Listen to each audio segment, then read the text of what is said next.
اگر آپ چاہتے ہیں کہ ہم آگے بڑھیں اور ہمارے عمل میں حسن پیدا ہو، ہمارے رویوں میں خوبصورتی آئے اور اللہ تعالی ہم سے راضی ہو جائے، تو اس میں آپ رفق، نرمی، حلم، بردباری اور انات، معاملہ فہمی اور لوگوں کے ساتھ جو ہے وہ خوبصورتی کلام میں، خوبصورتی رویوں میں اور خوبصورتی مخالطت کی، اور جو ہمسائیگی کے دوستی کے حقوق ہیں، جس طرح والدین کے حقوق ہیں، جس طرح ازدواجی حقوق ہیں،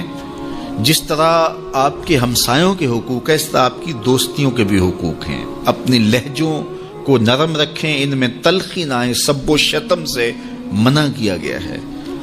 اور معمولی باتوں پر پکڑ کرنے سے روکا گیا ہے۔ اور اگر یہ رویے بچپن میں پیدا ہو جائیں تو بعض اوقات پھر وہ فطرت ثانیہ بن جاتی ہے، عادت بن جاتی ہے، اور پھر جب آپ بڑے ہوں گے تو وہ عادتیں وہاں بھی چھوٹ نہیں پائیں گی، چونکہ وہ اس ماحول میں آپ کے ساتھ جڑ گئی تھی۔ کسی کی ٹو میں لگ جانا، کسی کی غلطیاں نکالنے کی سوچ میں رہنا، کسی کو نیچا دکھانے کے چکر میں رہنا، کسی کی تذلیل کرنے کے خیال میں رہنا۔ دیکھیے، اگر آپ ڈھونڈنے نکلیں گے تو آپ کو پھول میں بھی کوئی چیز نظر آ جائے گی، کوئی نقص نکل آئے گا، اور اگر آپ اچھائیاں ڈھونڈنے نکلیں گے تو آپ کو کانٹوں کے بھی کوئی فائدے نظر آنے لگ جائیں گے کہ ان سے بھی یہ فائدے وابستہ ہیں۔ اس لیے آپ اچھائیاں ڈھونڈیے۔ وہ ایک صاحب تھے تو وہ کہتے میں ایک بزرگ کے پاس گیا ملنے کے لیے، اور میں ان سے ایک برائی کو نوٹ کیا، ایک ان کی خامی کو نوٹ کیا۔ پھر میں دوسرے بزرگ کے پاس گیا تو ایک خامی میں نے ان کی نوٹ کی۔ اس طرح 99 بزرگوں کے پاس گیا، اور جب 100ویں بزرگ کے پاس گیا اور میں نے کہا حضرت میں 99 بزرگوں کے پاس گیا ہوں اور میری نیت یہ تھی کہ میں ان سے بیعت ہوں، لیکن ہر ایک کی ایک خامی سے میں آگاہ ہوا، اور اب آپ کے پاس آیا ہوں اور کچھ دن گزارنا چاہتا ہوں، اور میں آپ کو پہلے بتا دیتا ہوں کہ میری نظر بڑی باریک ہے، میں بہت تیز ہوں، تو میں آپ کے ساتھ کچھ وقت گزارنا چاہتا ہوں، آپ بھی محتاط رہیے۔ تو وہ بزرگ فرمانے لگے کہ ان سے تو ایک خامی ملی ہے، میرے سے تو بہت زیادہ مل جائیں گی، میں تو سراپا عیب ہوں، لیکن میں تمہیں صرف ایک بات کہتا ہوں کہ تو ان 99 آدمیوں کے پاس گیا، سال لگا، 2 سال لگے،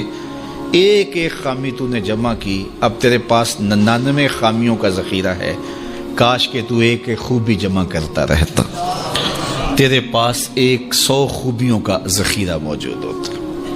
اس لیے اگر آپ ڈھونڈنے نکلیں گے تو آپ کو کانٹوں سے بھی خوبصورتی مل جائے گی۔ تو یہ اپنے انداز نظر کو، اپنا کشکول ٹھیک رکھے تو پھر اس میں خیر پڑے گی۔ خذ ما صفا و دا ما قدر، ہمیں ایک ضابطہ دیا گیا ہے، آپ جہاں بھی جائے اچھی چیز لے لیں اور جو بری ہے وہ وہیں پھینک دیں، بات ختم۔ ہم اچھی پھینک آتے ہیں اور بری جو ہے وہ سینے سے لگا لیتے ہیں، اور ساری زندگی اسی دلدل میں پھنسے رہتے ہیں۔ جو بندہ اخلاق کے اعتبار سے خود اچھا نہیں ہے تو وہ زیرو ہے، کچھ بھی نہیں ہے، کیونکہ یہ ایک لازمی چیز ہے کہ ہم جس منصب پہ بھی ہوں گے ساتھ اس نے خلق جڑا ہوا ہوگا۔ دودھ اندر جے کھانڈ لائیے مزہ ہو جاوے دونا، تو پھر سواد آ جائے گا، لطف آ جائے گا۔ لیکن اگر دودھ بھی ہو تو اس میں بدخلقی کی کڑواہٹ ڈال دی جائے تو پھر آپ ڈاکٹر ہیں، آپ محدث ہیں، آپ مدقق ہیں، آپ مفکر ہیں، آپ مفتی شہر ہیں، آپ علامہ ہیں، آپ پیر طریقت ہیں، آپ شوہر ہیں، آپ باپ ہیں، جو کچھ بھی ہیں، لیکن یہ سب کے ساتھ بدخلقی کی کڑواہٹ اور تلخی شامل ہو گئی تو آپ کا سارا منصب ضائع ہو گیا۔ تو بنیاد کیا ہے؟ آپ کا خلق اچھا ہونا چاہیے، آپ کے لب میٹھے ہونے چاہیے۔ تو میٹھے بول بولو، لہجوں میں جمال پیدا کرو، رویوں میں تلخی نہ آنے دو، خوبصورتی پیدا کرو، اور اپنے انداز زندگی کو مرتب کرو، خلق خدا کے ساتھ اچھے رویے رکھو،